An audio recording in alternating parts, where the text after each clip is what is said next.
Welcome to Astronomy in Reverse by Pansley. Don't forget to like this video if you enjoy and subscribe for future episodes. Please check the description for a full list of tags and the link to drop a kudos for the original author. With that out of the way, let's continue. Chapter 12, Home is Where You Are.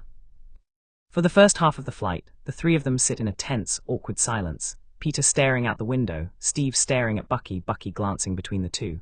It's impossible to ignore the disapproving look on Steve's face every time his gaze shifts to Bucky's prosthetic, still draped securely across Peter's chest, his eyebrows drawn together like he's watching someone litter in public and can't do anything about it. Bucky figures that he doesn't owe the man any explanations, and even if he did, there's no reason that conversation has to happen right this minute, in front of Peter. If Steve's gotten it into his head that Bucky shouldn't use his left arm at all, just because of the people who gave it to him, he probably won't be happy to hear that Bucky no longer shares the same deep-seated hatred for it that he does. He's more than content to just let Steve stew in his thoughts and only focus on keeping Peter calm and grounded for the remainder of the flight, but then the kid starts shifting in his seat, his legs crossing and pressing together tightly. Bucky turns his head to look down the aisle toward the back of the plane, and then lifts his arms slowly as he tells Peter, "There's a bathroom at the back by the sign there. See it?" Peter turns his head and sees the sign, then nods. Is it safe to get up?" Bucky smiles. "Yeah, it's only when we're lifting off or landing that you're supposed to be strapped in. Mid-flight's okay." He moves his legs out of the way as Peter stands up, sees his hands trembling as he steps into the aisle. "You want me to take you back there?" "I'm okay," Peter says quietly, sounding anything but, "Be right back." And then he slowly and carefully wobbles to the back of the plane and shuts himself inside the bathroom. Steve clears his throat the second they're alone. He seems really nervous, first time on a plane. "Yeah," says Bucky, his chest aching in sympathy for the kid, knowing what awful things must be filling his head right now. "Was he born here?" Steve asks, something off in his voice, not quite matching the words as he says them, like he's really asking something completely different. Bucky eyes him, but answers all the same. "Born and raised in New York." Then Steve blows his fucking mind. "Was she a Hydra agent?" Bucky blinks, not even remotely understanding the question at first. His face twists with confusion. "What?" Steve looks almost as uncomfortable as Bucky feels. "His mother, was she a Hydra agent?" "No, why would you owe?" The realization clicks in his head like a light switch, Bucky's face flushing slightly at the confused look Steve gives him. Of course the man is totally lost. "It's been a pretty long time since I've thought about him as anything but my kid, but Peter and I aren't biologically related." Steve's face falls, and then an alarming number of different emotions take over his expression. Incredulity, disbelief, and then anger. "Buck, are you telling me, wait, please tell me this isn't what it sounds like?" "What does it sound like?" Steve outright glares at him. "It sounds totally irresponsible, not to mention crazy. Bucky, be reasonable, you can't just take children in because you want them. Where did he even come from?" Bucky tries to take hold of the defensive anger that bubbles up in him, but he can't keep the harshness out of his voice as he replies. "He came from an abusive and negligent foster home. And not that it's really any of your business, Steve, but I didn't take him. He followed me because he was alone and had nobody else, so I've been taking care of him. He's family to me now." Steve's face softens, but the expression that takes over makes Bucky's stomach drop. In place of the anger and the confusion, Steve looks at him with eyes that are so placating that they feel condescending. "Buck," he starts, tone gentle like he's speaking to a wounded animal. "Look, I'm not questioning that you care about him, don't get me wrong, but you have to realize this whole situation is insane. Peter can't stay with you, he isn't yours." There have been times in the past when Bucky's wanted to hit Steve. He knows that, but those times were mostly the result of Steve being completely reckless or just plain suicidal. This isn't that, the urge that wells up in Bucky now. He knows, without a shadow of a doubt, that this is the first time he's ever wanted to hit Steve because he feels threatened. It's the most ridiculous thing he's ever heard. The notion that Peter isn't his, after everything they've been through.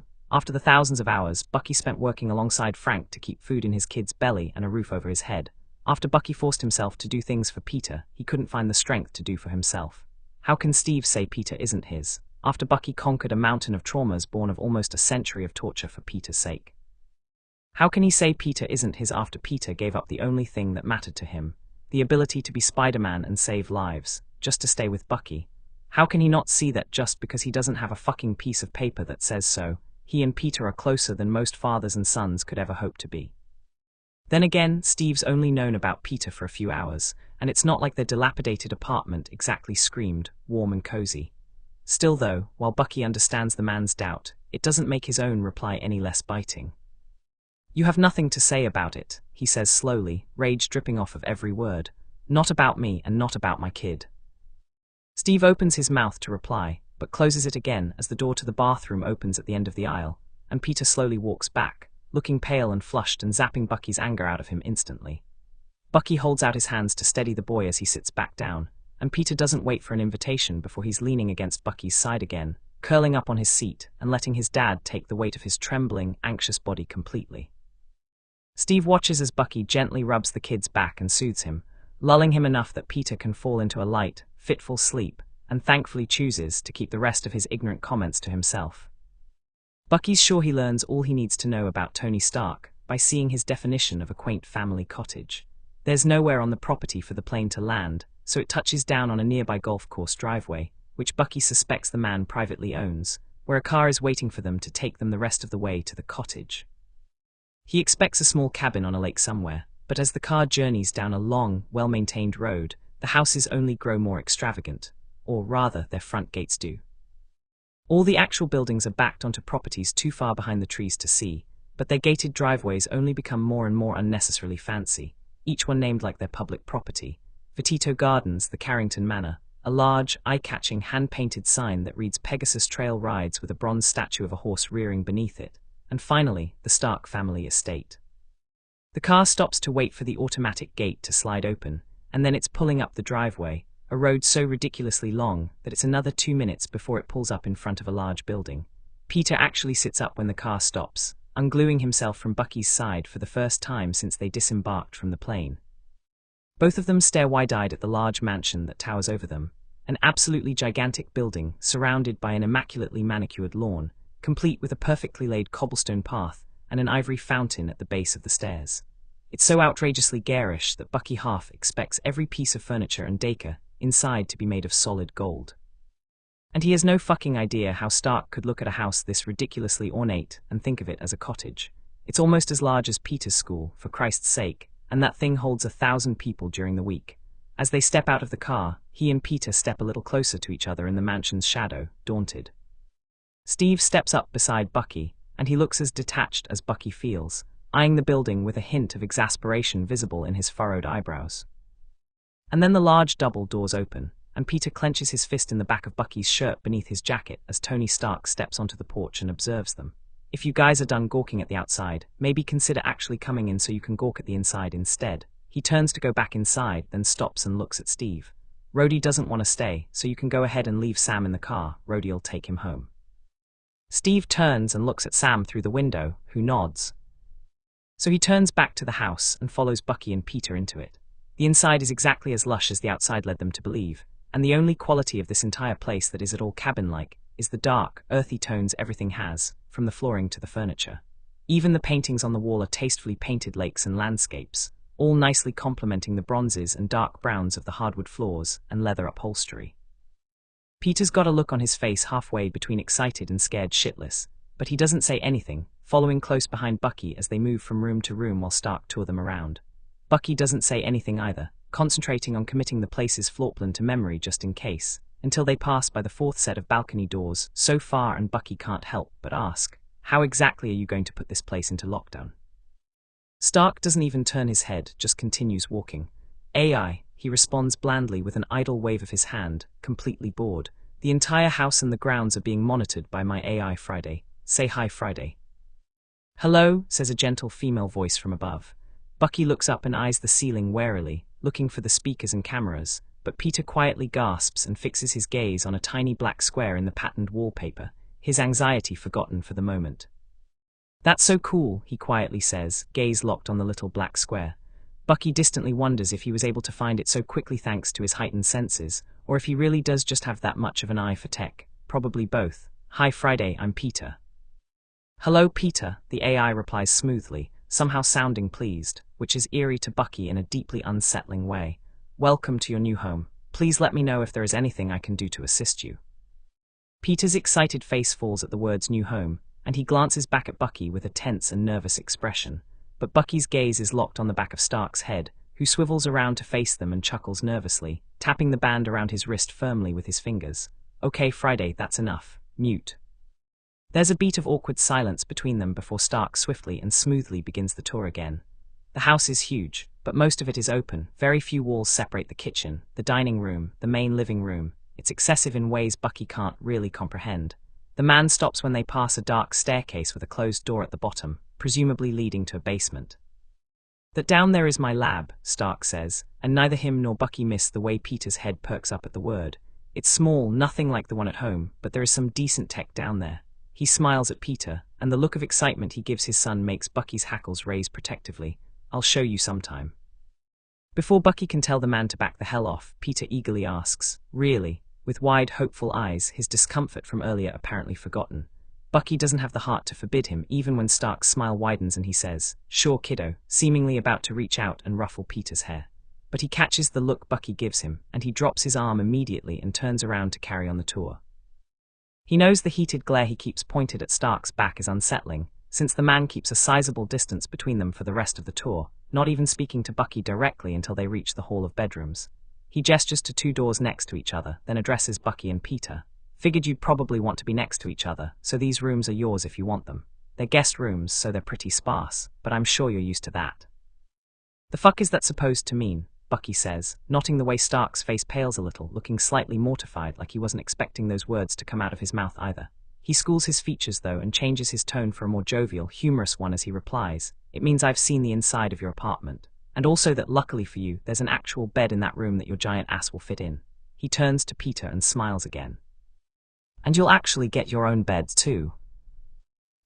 Peter says in a small voice, glancing at the door like it's a ticking bomb. "Thanks, Mr. Stark." Bucky puts his arm around Peter's shoulder, feels the muscles relax slightly as Peter leans into him. He wants to tell Peter that it's all right, that he doesn't have to do anything he doesn't want to do, that they're safe here and the separation of having different rooms isn't as bad as it feels. But he knows, too, that this whole situation is one he can't control, and the fear of making a promise he can't keep keeps his mouth shut. The awkwardness of earlier doesn't diminish as the day goes on. The atmosphere between the four of them is tense and uncomfortable, even when Stark leaves to buy provisions to restock the fridge with, and returns later with dinner which no one is really in the mood to eat. Bucky's aware that Peter hasn't had anything to eat since breakfast early that morning, so he makes sure the boy ingests as much as he can, even though he chews slowly and unhurried, drastically unlike him. He knows just how terrified Peter must be, suddenly removed from their home like this, surrounded by people who want to separate them and who know about Spider-Man's identity. Of course, he didn't tell Peter about Steve's comments on the plane, hasn't had a chance, even if he wanted to, because he knows that would only cement the kids' fears that they might be taken away from each other, and that's the last thing Peter needs. Dinner drags on until the late evening, and when it's over, the exhaustion of the day comes creeping in with a vengeance. When Peter has trouble keeping his eyes open, Bucky puts his hand on the kid's back and begins leading him to his room, shooting Steve and Stark a pointed look in the hopes that they'll stay put and not linger behind them like they have been all day. The room he takes Peter to is enormous, easily as big as their entire apartment, and with its own ensuite bathroom as well. Peter blinks owlishly at the large, pristinely made bed, and Bucky comfortingly pats him on the back while gently urging him forward, encouraging him to lie down. "You've had a long day, huh, kiddo?" he asks, taking in the kid's anxious posture. There's a tightness in Peter's face that sets off an alarm in Bucky's gut, like watching a dam that's about to break. "Are you all right?" "Yeah," Peter quietly answers, looking at the enormous bed, intimidated. Bucky frowns and ruffles his hair, not used to Peter being too caught up in his feelings to talk about them. "It was pretty scary," he says, trying to encourage the boy to open up, "especially back at the apartment. I nearly had a heart attack when I saw Steve there with you." "Yeah," Peter says again, but lighter, a little laugh in his voice. "So did I." "Did he say anything to you?" Bucky asks, suddenly overcome with the need to know what could have possibly come out of Steve's mouth when he saw a kid alone in Bucky's apartment. Peter's smile widens, and he looks down at the floor, like he can't believe what he's about to say. He laughs again, glancing up at him while trying to get a hold of his expression. "He walked in and saw me kneeling behind the counter, and he said, 'Oh, sorry, I must have the wrong apartment.' I kind of went into shock and didn't know what to say, then you came in." Bucky shakes his head, smiling at the little laugh Peter makes as he kicks off his shoes and shimmies out of his jeans. "That sounds like him," he says as the boy lies down. "Anyway, you should try and get as much sleep as you can." "What about you?" Peter asks quietly, crawling under the covers and curling up on the pillow. "I'll be right next door," Bucky says softly, brushing Peter's bangs off of his forehead. "You can come and wake me up if you need to, okay? Now get some sleep." "Kay," Peter mumbles, closing his eyes and relaxing into the mattress, but Bucky can see the tenseness in his neck and shoulders, the stress in his small hand, clenched into a ball around the edge of the covers. Bucky lets his thumb swipe across the boy's temple one more time before he stands up, turns off the lights, and makes his way back to the living room where Steve and Stark are standing, waiting for him. Steve looks anxious, standing between Bucky and the couches like he isn't sure if he should sit down or not. Stark doesn't deliberate and leisurely sits on the large armchair, but Bucky can see the man's anxiety in his crossed legs, his bouncing foot. Tony Stark is almost capable of hiding his nervousness, but not quite. With a sigh and a slump of his shoulders, Steve braces himself for whatever it is he's decided he needs to say and looks over at Tony, as if garnering some strength at the sight of the man, before turning back to Bucky. "Buck, we have to talk about Peter." Bucky's eyes narrow, but beyond that, he doesn't react. He knew this was coming the moment they stepped foot on that plane, and especially after their last conversation was interrupted. He glances back down the hallway in the direction of Peter's room, knowing the door is firmly shut and hoping that they're too far away for his enhanced hearing to pick up. "Don't bother saying it," he says lowly, his tone even. "I'm not giving him up." "Buck, seriously," Steve pleads, rubbing his forehead, frustration evident in his tight features. "This is insane. It's bad enough you were in New York this whole time, but to find out you went and took in some kid off the streets when you're—" "When I'm what?" Bucky asks, defensive. Part of him wants to scream, "You don't know anything about us," because it's true. Steve doesn't know Bucky anymore, can't claim to understand him after the long decades of separation they've been through. Bucky isn't even the same person he was when they met 2 years ago in DC. Peter made sure of that. The defensiveness in his voice clearly gives Steve pause, because he softens his expression back to that damn pitying look, his tone sickeningly gentle. "Like I said, Buck, I don't doubt how much you care about him. He obviously cares a lot about you too. You guys are clearly attached, and I'm not saying there's anything wrong with that, but you have to realize, after everything you've been through, after everything Hydra did, after everything they made you do, you have to realize that adopting a kid is not the solution." "The solution? What exactly are you trying to solve, Steve?" he says, knowing he's needling the man further into an actual fight, but too pissed off by his condescending bullshit to care. "I'm not the same person I was in 1942, he says slowly, staring directly into the other man's eyes. "Peter doesn't solve that. You want to know what he does do?" Bucky gestures down at himself, not missing the way Steve briefly glances at his metal hand in motion. "He makes being the guy I am now a lot more bearable," Bucky continues, dropping his arms. "I didn't ask to adopt a kid. I sure as hell wasn't looking. But it happened anyway, and I'm not backing out now." "Damn it, Buck," Steve grits his teeth, agitated. "You're dangerous. Please, if you won't do it for yourself, then do it for Peter." "Do what for Peter?" Bucky asks, almost raising his voice, but stopping himself at the last second from speaking too loudly. "Peter doesn't need to hear this. What do you want me to do? Kick him back out on the streets? You think that would be doing him any favors?" Steve's shoulders relax slightly, but Bucky's tense when the man gestures to Stark. "Tony's offered to take care of him," Steve says, gently, like it's the perfect solution, like he came up with just the right answer that they would all instantly agree on. "He's offered to take him back to New York and look after him until he finds a new home." "I'm Peter's new home," Bucky seethes, almost seeing red from how angry the smug look on Stark's fucking face makes him. "And nobody is taking him anywhere without me. I'm not backing down on this, Steve. You're not taking my kid." "And what if something happens?" Steve snaps, angry now, rounding on Bucky like he's the infuriating one. "What if you slip back into that mindset and hurt someone? What if you hurt him?" "Or get him hurt," Stark interjects, much calmer than Steve but just as firm. "You clearly have people after you, and he's already shown that he isn't scared of jumping in front of a bullet to save your life." The judgmental look on Stark's face almost makes Bucky sick to his stomach, but he doesn't take the bait the man is offering, and instead forces his anger down as he turns back to Steve. "I would never hurt Peter," he says. "I know that for a fact." Steve eyes him, his face full of doubt. "How can you know that?" "Every time I see his face," he says, voice steady, not nearly as surprised by the sincerity in his voice as Steve is. Bucky almost turns back to the hallway to where Peter's room is, the desire to see him suddenly overpowering. But Peter's not there, he's not within arm's reach, so Bucky steels his nerves and plants his feet, refusing to back down. "That's how I know. Hydra tried, Steve. They found us. The guy was one word away from turning me back into a killing machine, and Peter pulled me out of it. I broke out of my conditioning because that bastard hurt my son. A look of surprise crosses Steve's face, layered with doubt, but Bucky's gaze flickers to Stark's stony, suspicious glare behind him, so he doubles down. The guy was my old handler, and even he couldn't make me hurt that kid. Your old handler, Steve cuts in, his brows furrowed together. Brock Rumlow. Bucky raises an eyebrow at him, giving him a one-armed shrug. Dunno, I never knew his name. Could barely even recognize him, his face was burned to shit.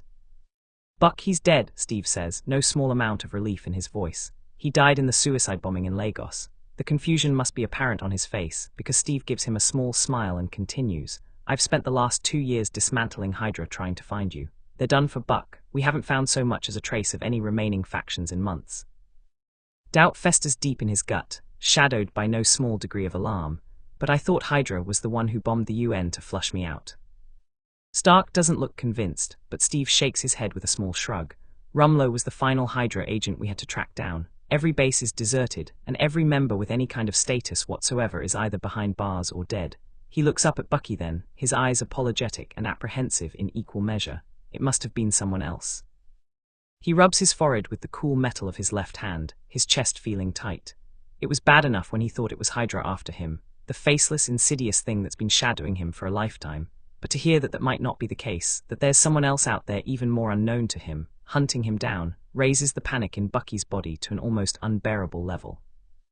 Steve seems content to give him a moment to process this, but then Stark clears his throat and says, not to beat a dead horse, but whether or not Hydra is the puppeteer here isn't really the issue. The two men lock eyes for a moment, before Stark tears his gaze away from Steve and points it at Bucky. That fact remains that you have some pretty intense psychological programming rattling around inside your head that nobody knows how to remove, he says, not unkindly, but not with much sympathy either. And as long as you do, you aren't safe for Peter. For the first time, Bucky turns away from Steve completely, directing his reply solely at the other man, along with his cold, hard stare. Stark doesn't flinch, but his body goes very still, unable to hide how unnerved he is by Bucky's glare. I'm only going to say this one more time, Bucky says emphatically, the coldness of his voice contrasting the heat of his rage. I don't know who you think you are, Stark, but you have no right to act like you know anything about us. He takes a step forward, ignoring Steve, his gaze boring into Tony's. You have no right to say he isn't safe with me. I'm the one who took him in when every other adult in his life failed him. I'm the one who kept him from getting shot, who kicked the shit out of a predator when he tried to put his hands on him. I'm the one who stayed up all night drying off stray kittens when he brought them home. I'm the one who comforted him when he was sad, and praised him when he needed support, and held him when he was scared. I'm the one who nursed him back to health and fucking bathed him when he was too sick to move, the one who taught him how to defend himself, the one who exposed himself to Hydra in order to give him some semblance of a home. He stops, up close and personal now, advancing on the man as he spoke, leaning over him as he continues. He is my son. He is 15 years old. You, he snarls, will never take him away from me. Stark looks afraid, but his voice, to his credit, is steadier than Bucky expected. Even if he is safe, the man says, keeping their gazes locked, he has no future with you. If you really cared about what's best for him, you'd be man enough to admit that. Bucky's able to stop himself from physically shrinking away at the blow, held steady by his anger and his pride. He can't admit that Stark is right, that Bucky knows all too well just how much potential Peter has, how far he could go in the right environment. How bright his future would have been if Bucky hadn't been so fucked up. He knows better than Stark ever could just how badly he's holding Peter back, how much of a waste it would be to spirit the kid away to some rural part of the world where his talent and intelligence would fail to be nurtured. Bucky knows, because he's agonized over the thought countless times, what he's depriving Peter of, more than the kid could ever know. But in the end, Bucky always has and always will leave that choice up to Peter, regardless of what he wants himself, and he tells Stark as much. Maybe, he says, standing back up, but that's not up to you or me, that's his choice. Stark's eyes widen slightly, and Bucky doesn't miss the hint of challenge shining in them, the undeniably competitive spark. So if he told you he'd rather stay in New York without you, you'd let him? Of course I would, Bucky says, hardening his glare, not liking the implication in Stark's tone one bit. Despite whatever you think, Stark, the only thing I care about is his happiness. Well, Stark says, sniffing indignantly as he turns his head away, at least we agree on something. Bucky raises an eyebrow at that, momentarily struck by the genuine remark, but his attention is stolen by Steve, who sighs and runs his hand over his face, exhausted. "Let's call it a night," he says, eyeing both of them. "We might as well save this discussion until after we hear from T'Challa." "Sure," Tony says, clearly lying. The withering look Steve sends him all but confirms that. The man stands and stretches his back as he says, "I'll show you where your room is, Cap," and then he turns back to Bucky. "Hopefully it goes without saying that Friday will immediately alert me if you set so much as a toe outside this building." "I wasn't in Vienna," Bucky says. "I'm not going anywhere until everyone knows that." Steve's shoulders relax slightly, but Stark gives him an unconvinced look. "Well, thanks for your cooperation, I guess." Bucky turns to head back down the hallway to his room, but stops, barely glancing over his shoulder. "I'm not doing it for you." And then he leaves the room, momentarily lingering outside Peter's door before entering through his own. Peter's not a loud sleeper by any means, but the absence of the sounds of him sleeping makes Bucky's room seem deafeningly silent. There's a small sitting area across from his bed, below the large bay window, and Bucky finds himself routinely looking over at the couch there, expecting to see a sleeping bag draped across it. But even though the position of the couch and his bed are right, everything else is all wrong. For one thing, the couch in this random guest room's sitting area is bigger than the one they have at home, angular compared to the rounded corners theirs has, pristine white instead of the grungy brown that was probably green once upon a time. Bucky lies there as long as he can stand it before his nerves and his restlessness drive him out of bed. He doesn't care if he's being observed, if Stark's creepy robot butler is going to record his every move to report back to Stark in the morning. If he has to lie still on this obscenely plush bed, one more minute he's going to lose his mind. He doesn't have to try to be quiet as he leaves the room. Moving silently comes naturally to him, which is probably a symptom of Hydra, but he can't remember time when he didn't. He follows the hallway to the open kitchen and dining room, eyes easily scanning the room in the dark. His gaze is drawn to a sliver of light beyond the large glass doors leading to the deck, and as he steps closer, he notices it's the reflection of the sky on the water before him. The deck curves to the side, to a backyard that is too dark to be seen, but it also stretches forward in a straight line, turning into a dock that rests on the water. The sky is so beautifully clear, devoid of light pollution of any kind, that it's bright and overflowing with stars, more than Bucky is sure he's ever seen in his life. Wanting to get a closer look, Bucky reaches out, but stops himself from grabbing the handle to the door just in time. "Hey, housebot," he says, careful to not be too loud. When Stark said no setting foot outside, I'm guessing that included the deck. "It does," the AI replies, gently. "While the deck is technically part of the building's structure, it is also considered to be an outdoor environment." "So no fresh air?" Bucky asks rhetorically, not really expecting an answer. He drops his hand from the door and decides to finish scoping out the rest of the building that isn't off limits, when the AI pipes up and says, "I'm afraid I can't allow you onto the deck. However, if I could direct your attention to the window to your right," she says, and when Bucky follows her direction and looks at the wide, spacious bay window on the other side of the dining room, he watches in amazement as the window panes slide back on the front, sides, and top of the window, leaving it nothing more than a wooden ledge suspended over the water, boxed in by a thin mesh screen. Bucky approaches it cautiously, the cool breeze drifting in from the screens in front of beside, and above him all at once, bringing with it the scent of water and clear forest air. The ledge is wide enough for Bucky to sit comfortably with plenty of room to spare, and as he starts to climb onto it, he glances up through the screened-in top of the window above him and is blown away by the crystal-clear view of the galaxy. The sight is so startling and daunting that it almost makes him dizzy, but he swallows his amazement and numbly says, "Ah, thanks." "You're welcome, Sergeant Barnes." Bucky stops, blinking, and lifts an eyebrow as he glances around the room, not sure where to point his suspicious look. "Did Stark tell you to call me that?" he asks, feeling somewhat unnerved at the unfamiliar title and the queasiness it leaves in his stomach. "I am programmed to address Mr. Stark's guests by their legal titles." She's silent for a moment, then adds, "But I can call you something else if you prefer."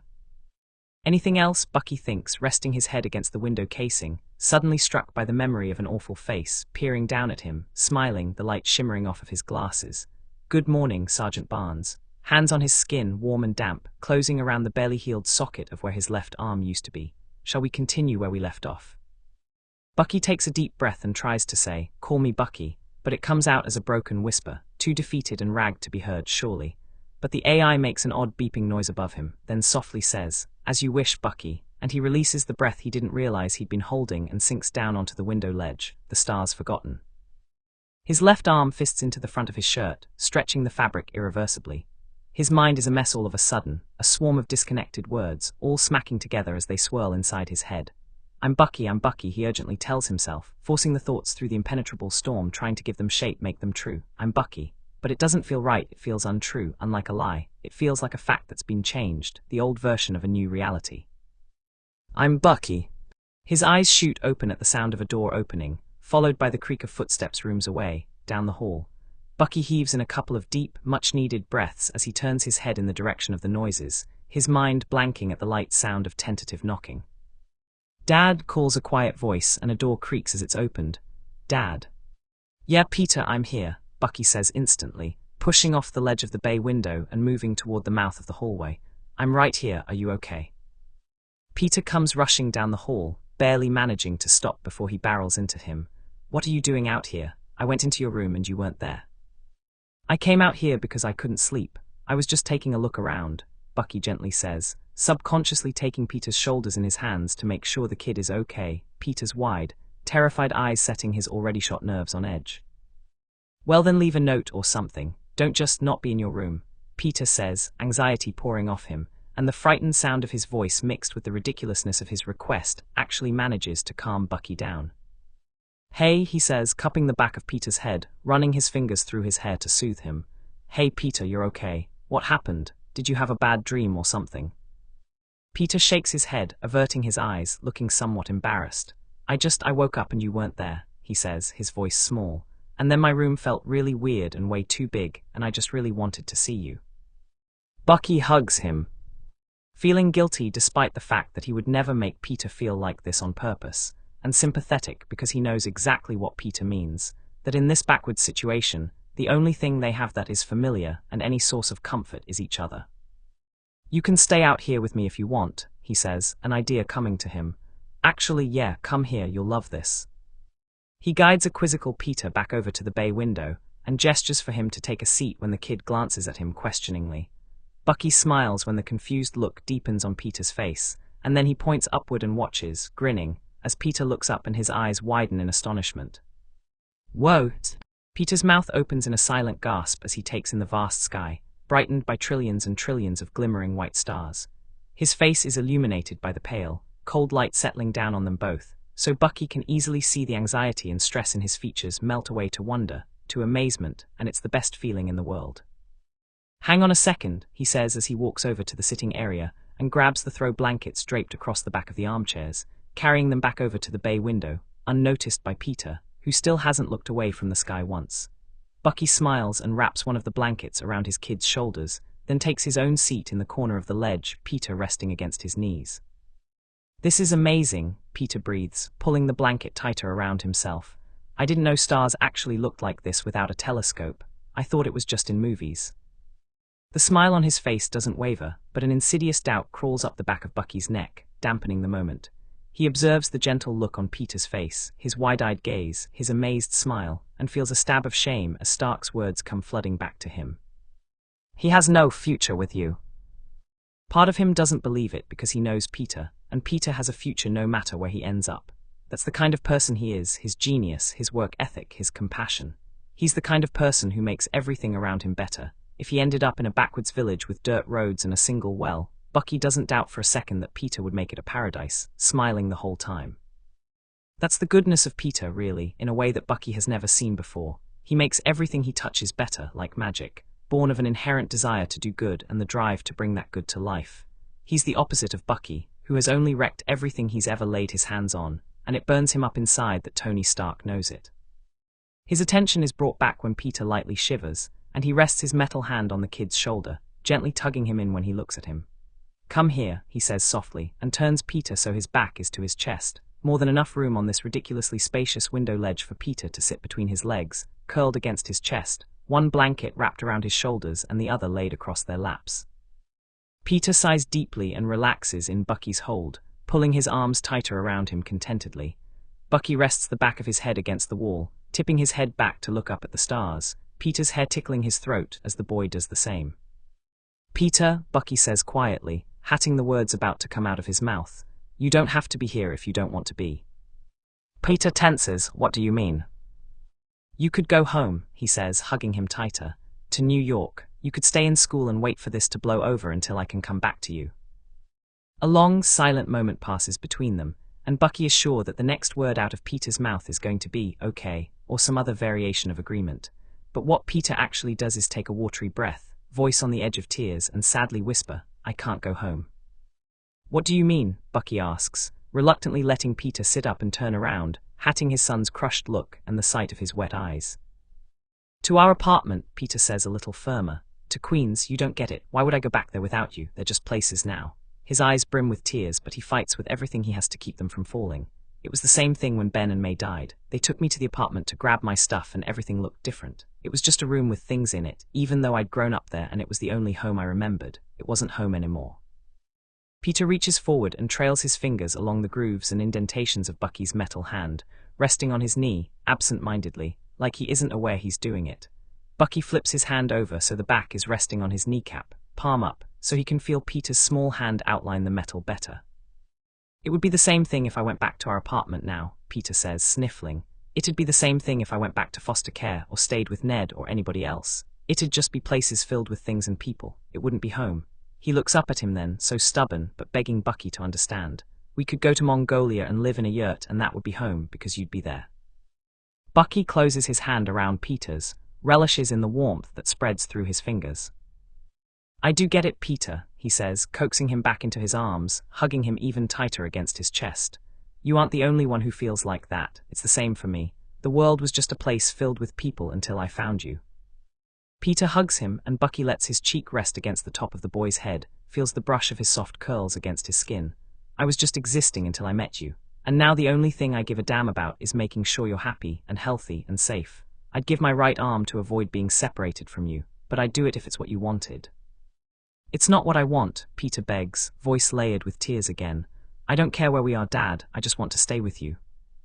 "You're staying with me," Bucky promises, wrapping the boy in his arms and hugging him, holding him against his chest, rocking him gently. "You're staying right next to me, kiddo, I promise." Peter curls up tighter in his arms, sniffling, and Bucky shushes him and wraps the blanket around him again, his metal fingers lacing in the boy's soft head of hair as he cradles him. Eventually Peter relaxes, head against Bucky's shoulder, his arms and legs lax, spread across Bucky's own, his breathing silent and even in the depths of sleep. Bucky waits a little while longer, just enjoying the moment while it lasts, the gentle breeze across the water, the sky full of stars above them, Peter peaceful and safe in his arms. Then he slowly threads his arm under the boy's legs and lifts him, bridal style, into his arms, carrying him delicately out of the room and back down the hallway to the boy's bedroom. Peter softly sighs as Bucky lays him down but makes no other sound or sign of waking, so he pulls the blankets back over his small body and tucks him in, kneeling beside the bed as he brushes the hair away from his eyes. Peter curls up tighter on his side, nestling into the pillow, and Bucky smiles and presses a quick kiss to his temple, his head full of thoughts of how much he loves this kid, and all the good and bad things that come along with that, the joy, the fear. Finally he stands back up, giving Peter's head one last gentle pat, before he turns to leave and stops at the sight of Steve standing in the doorway, watching him, his expression unreadable. Bucky stares back, trying to make sense of the look on Steve's face and the fact that he managed to sneak up on him, but then Steve silently nods his head down the hall, walking away, gesturing for Bucky to follow him.